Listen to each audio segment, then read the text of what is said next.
నమస్కారం. ప్రస్తుతం నేను ఎక్కడున్నానో తెలుసా?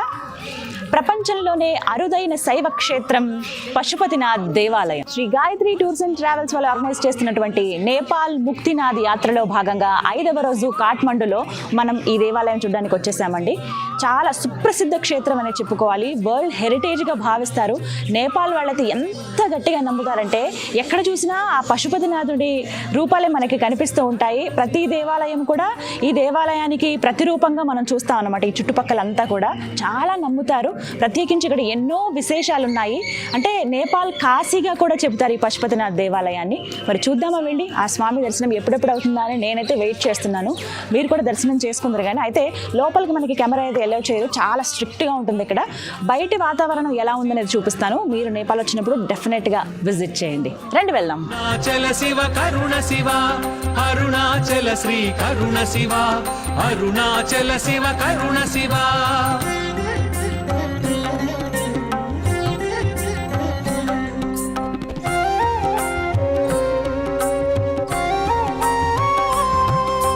సత్యవదాన్వయ అరుణ శివ.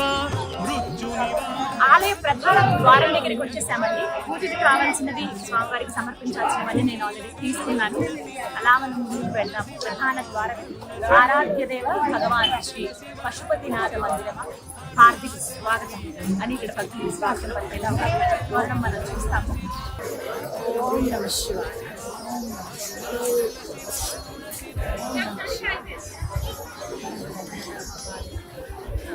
చూసారా ఆర్కిటెక్చర్ అంతా సేమ్ కనిపిస్తుంది మనకి. నేపాల్ అంతా ఇలాగే నిర్మాణాలు. ఇలా కూర్చుని ఉంటారు.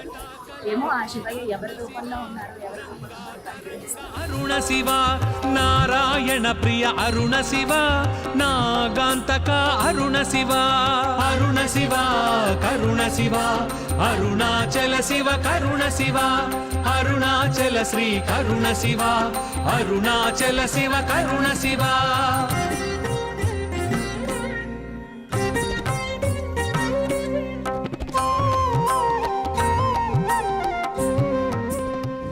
ఇప్పుడే దర్శనం ముగించుకుని బయటకు వచ్చాము. చాలా చక్కటి దర్శనం అయింది మాకు. చాలా ఫాస్ట్ గా దర్శనం చేసుకున్నాము. ఆ స్వామిని పంచముఖ ఆ పశుపతినాథుడిని చూసి మనసంతా తరించిందండి. చాలా చక్కగా అనిపించింది.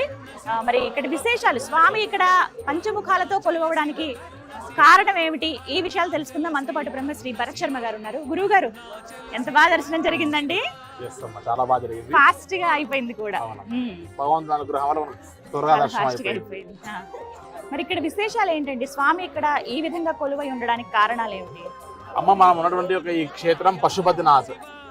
నేపాల్ యాత్ర అనగానే 2 పదాలు ఖచ్చితంగా వినపడతాయి. ఒకటి పశుపతినాథ్ కాఠ్మండులో, రెండోది ముక్తినాథ్ మన పోఖ్రా నుంచి వెళ్ళేటువంటి పరిస్థితిలో.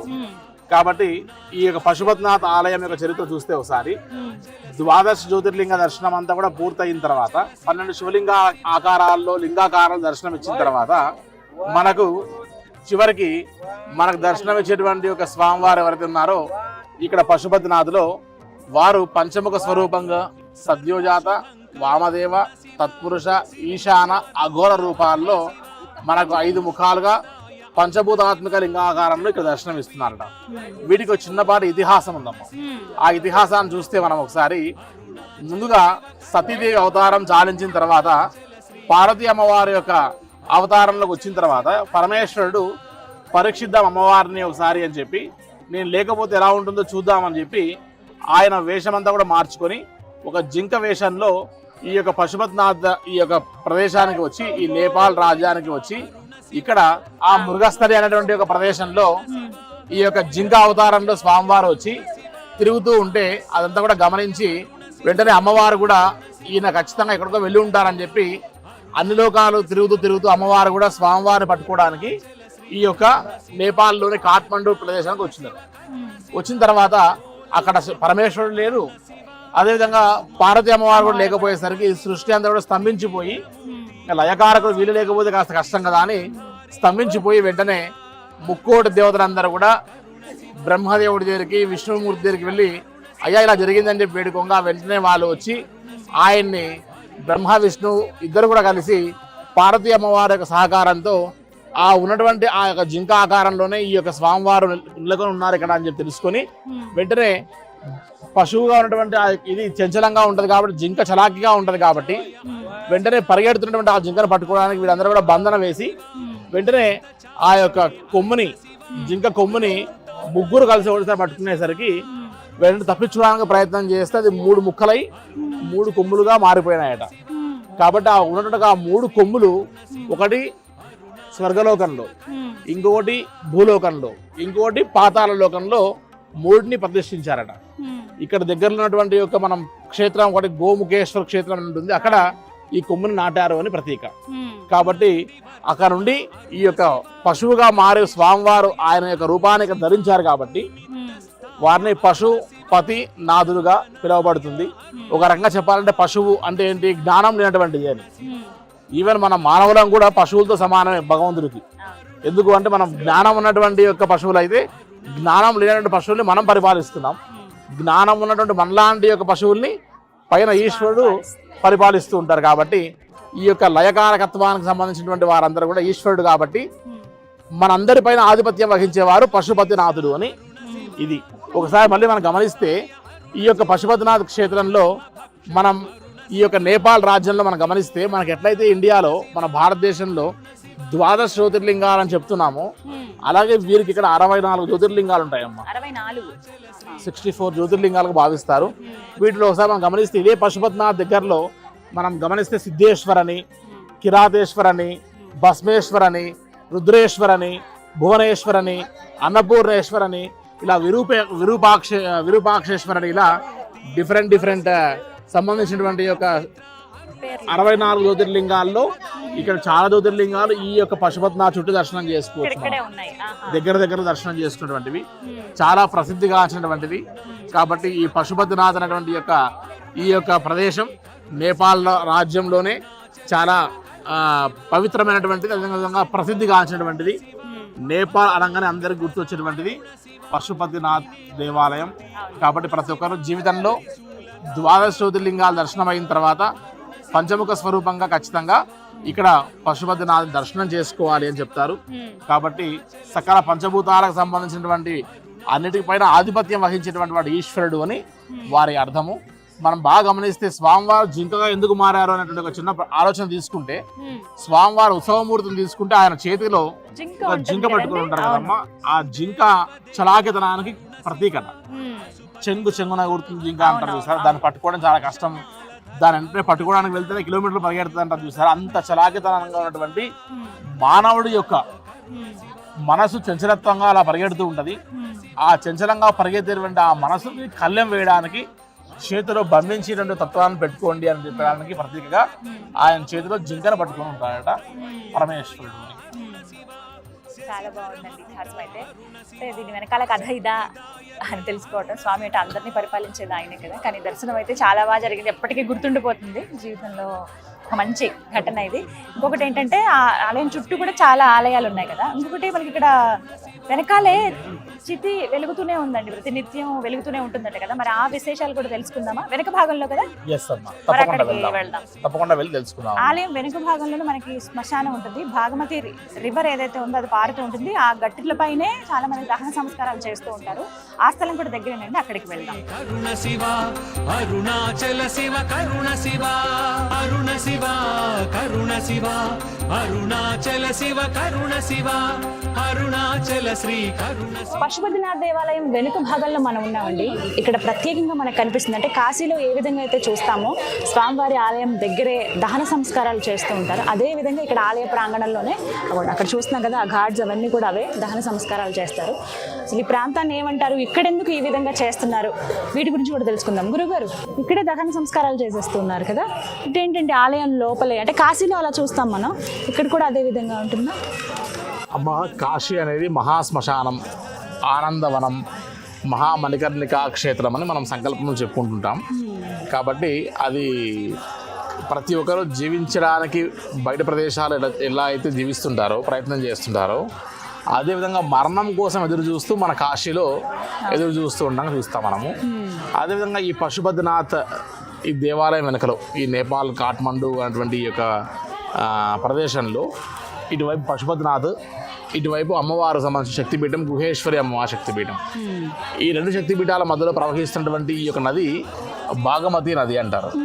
సో ఈ నది ఒడ్డున మనం బాగా గమనిస్తే ఈ నేపాల్ రాజ్యంలో ఎవరు మరణించినా కూడా ఇక్కడికి వచ్చి ఈ రుద్రభూమిలో వారిని శివైక్యం చేస్తూ వస్తారు.